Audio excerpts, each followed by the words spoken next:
ser autorizados. Vão partir, vão para o movimento. Senna, Patrese, aí vem eles e você começa a curtir o verdadeiro show da Fórmula 1.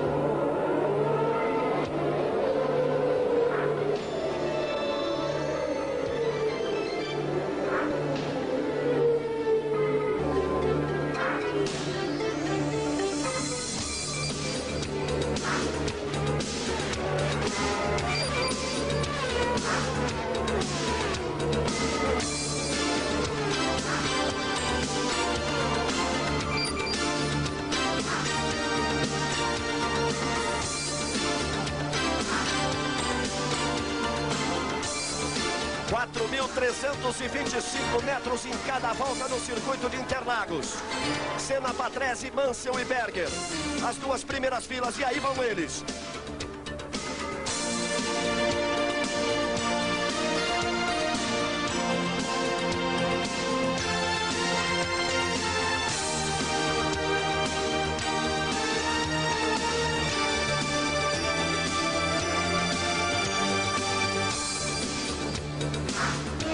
Senna no miolo do circuito carrega na ponta a esperança de cada brasileiro de uma vitória na segunda prova da temporada.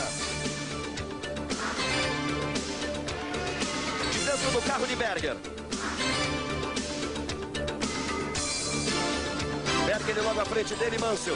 À frente de Mansell, Patrese. E lá na frente de todos, Ayrton Senna. Lá vem eles na junção. Esse é um ponto muito importante da pista. Quem tem mais motor aí se dá bem, a subida é forte. Olha o balé, olha o balanço, olha o aquecimento.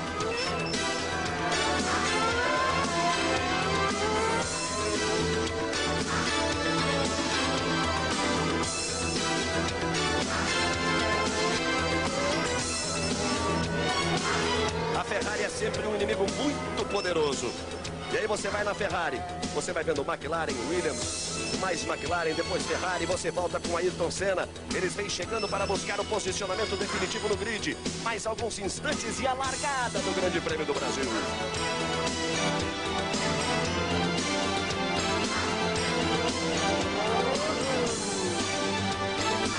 Já já vai pintar a vermelha verde, nós vamos para a corrida.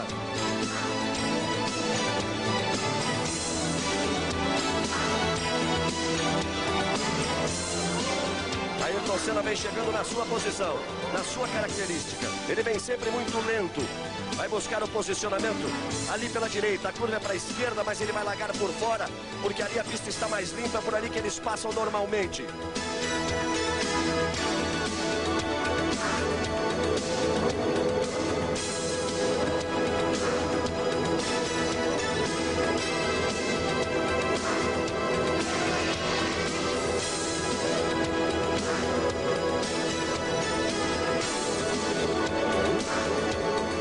Chegando os últimos, vai se formando o grid. Vamos ao ronco dos motores, eles vão roncar alto, vão roncar lá em cima.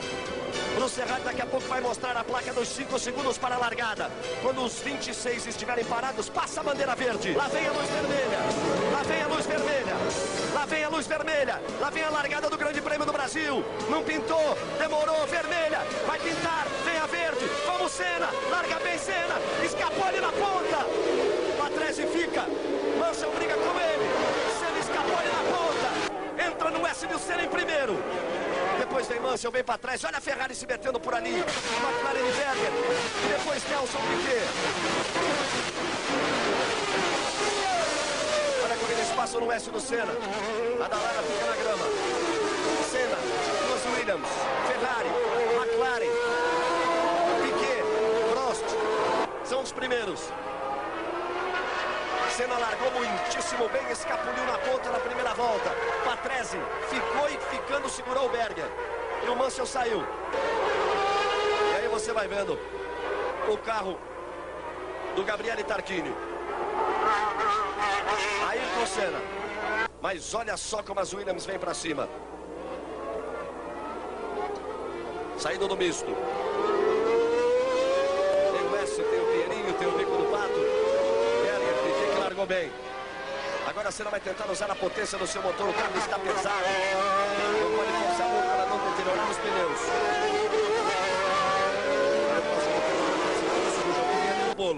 Eles vêm para completar a primeira volta. Senna vai rasgar na reta para completar a primeira volta. Mansell é o segundo. As you can see, the cars out on the circuit now. Jonesy, unusual this place too. Yes, it's anti-clockwise, and it really does play havoc on your neck. A lot of these guys, one of the Bennettons looks like they're in trouble. Fisichella, what a shame. God, it's his best qualifying for a long, long time.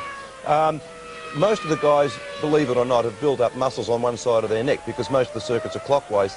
Invariably, you come to this circuit, which is anti-clockwise, and just about everybody suffers from a sore neck. The other interesting point is the start is uphill. So they've really got to keep the car from rolling backwards until such times as the green light comes on. And that's why we do see cars stalling here a bit more often than normal.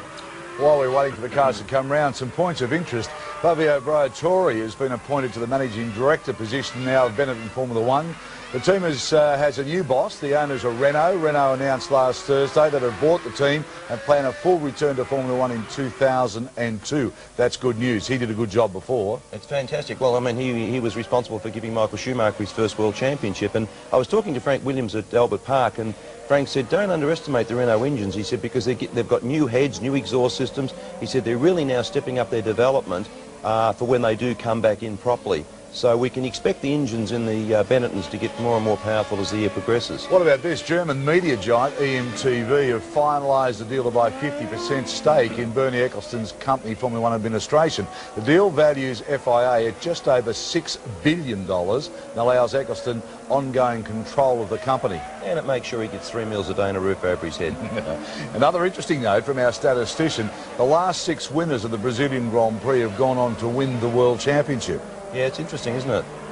And also our friends in the Melbourne Grand Prix office tell us that Eddie Irvine won a cool $6,000 for backing the Ferrari Quinella of Michael Schumacher and Rubens Barrichello at the Australian Grand Prix. Not bad money. I wonder what he would have done if he was coming second and Barrichello was coming third. Eddie, I mean, he's a dead-set character, isn't he? I think that might have been Wirtz that was stalled on the grid, even though we had Fisichella on the screen. But we'll check that out. Well, as you can see, the last of the cars making their way round, and we're just about ready as we go across now. See the scuff marks, Daz? See those brown marks there?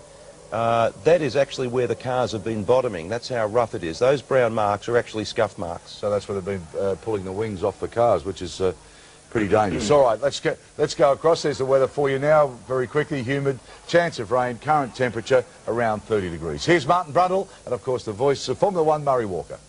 Wirtz, because he's been having problems all today and all through the practice period. It is Alexander Wirtz into the pit lane. Whether or not he'll be able to start from the pit lane. 2 lights, 3, and the Brazilian Grand Prix is go. Nice one, Häkkinen. Schumacher gets ahead of Coulthard.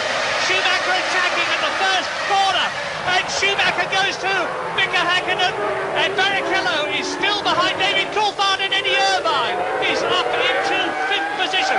Beautiful start by Eddie Irvine, gets ahead of Fisichella, up into the 5th position as they come down the straight. This is where Schumacher will attack as they come down into late descent. Häkkinen is having nothing of it. It's still McLaren Ferrari. They've all got round the first part of the lap unscathed, and Eddie Irvine in the Jaguar holds on to 5th position. Yes, David Coulthard bogged down on the start line, got away poorly. That gave Michael Schumacher an easy run. Wirtz does start the race. I think he's not understood the regulations there, came into the pit lane. But Michael Schumacher looking particularly aggressive and menacing in the early stages. Eddie Irvine got a good start, had an enormous slide in turn 3, collected it all together, and they're in a strong 5th position. Jenson Button has dropped down a little bit to 12th place. Well, that's not surprising. He's gone down from 9th to 12th. The first start with the pack, and there he is ahead of the arrows of Jos Verstappen, as coming through to complete the first lap out of 72. It's the 2 rivals again, as ever, and Schumacher's going for it. He'll get it. He's going to get Schumacher through on the inside. He'll get through, and Schumacher leads. Michael Schumacher attacks and gets through. Now the Ferrari is handling beautifully here. Whiteman Fields, turn up the volume sound and enjoy as we go racing. Brilliant start by Barrichello. Look at Alonso fighting with Montoya. Montoya's left. Alonso in the middle. Alonso cuts out Schumacher. He's well and truly past a very cautious, you'd have to say, Juan Pablo Montoya. Schumacher down to 4th. Everybody's being very cautious. Schumacher has gained a position there, undoubtedly, in the chicane. He'll have to give that back to Montoya or face a penalty. Meanwhile, Raikkonen is on the attack. Schumacher is being very, very careful, and he lets those 2 cars go through. So Montoya jumps up, Raikkonen jumps up as well. And who's the next person that's going to be attacking Michael Schumacher? It's going to be the 2 BARs of Sato and Button. And this is where the Bridgestones struggle, even after a safety car, as we saw in Spa, as Button crosses and makes a place in the chicane. Schumacher spins. Michael Schumacher spins. There's a Williams visit in the background there as well. Carnage then at the second chicane. They were super, super cautious into the first one and not quite enough of caution into the second chicane. Alonso leads the Grand Prix as Pizzonia recovers through the gravel track. Well, the computer's still showing Barrichello in the lead as the 2 BARs are side by side there going down towards the sky. We're looking at Alonso there with Montoya behind him. Schumacher has definitely spun. Jenson Button is a man on the move. Look at him attacking teammate Takuma Sato. There is Rubens Barrichello taking advantage in the early stages of the slippery conditions on those intermediate tyres. He leads the Grand Prix at Monza. Alonso 2nd, Montoya 3rd, Raikkonen 4th, Sato 5th, Michael Schumacher shown a 6 on the computer, but he seemed to be lower down as Olivier Panis retiring from the Grand Prix. He's had a terrible weekend with gearbox and engine problems, but his race only lasts 1 lap, and there you can see the top 8, and what a tremendous start by Felipe Massa, 16th on the grid. He is now up into 6th place. Well, Ruben, sorry I said Alonso was in the lead. Of course, Barrichello's way out front there, but by 7 whole seconds. Michael Schumacher back in 15th place, so Barrichello at the moment romping away. Have, of course, had a clear advantage off the line, but I think the top 3 teams have now closed that gap. I'm not expecting to see a huge difference between them going down to the first line, but of course the racing line there is somewhere down the middle of the track, ironically, so there really is no advantage left or right. Coulthard with his car slightly askew by 20 degrees in a hope of joining the middle of the racetrack ASAP when those lights go out. 2 Jaguars you saw at the back of the grid. Look at how worn those tyres are. Front tyres of Michael Schumacher and Ralf Schumacher. See the 2 Jaguars at the back. That's not where they want to be. Well, you know the procedure here. The heart is going like a trip hammer. It's Monte Carlo or bust when these 5 lights go out. Are you ready? Are you ready? Are you ready? Traction control ready? Everything ready? Drop the clutch and let's go! Montoya's away well, but Coulthard is away better. He's around the outside. Coulthard leads into Zandvoort. Fantastic start by David Coulthard. Michael Schumacher in 3rd. Everyone looks as though they've got through safely, and that's exactly what Coulthard wanted. But Jacques Villeneuve has not taken the start. Right in front of where Mia Martin are. Jacques Villeneuve, you see his car being pushed away, but Coulthard has got the dream getaway, Martin. Yes, he did. He had a great getaway. Montoya initially away well, and then seemed to just catch some wheel spin or hesitate, maybe as it went into 2nd gear, and the McLaren just streamed down the outside, and an easy first corner then for David Coulthard. That's what he said to us on the line he wanted to do. He said, no, I've just got a mission to be first. I'm not going to bother defending today. I'm going to be first into that first corner. And there's a Renault ahead of, so truly in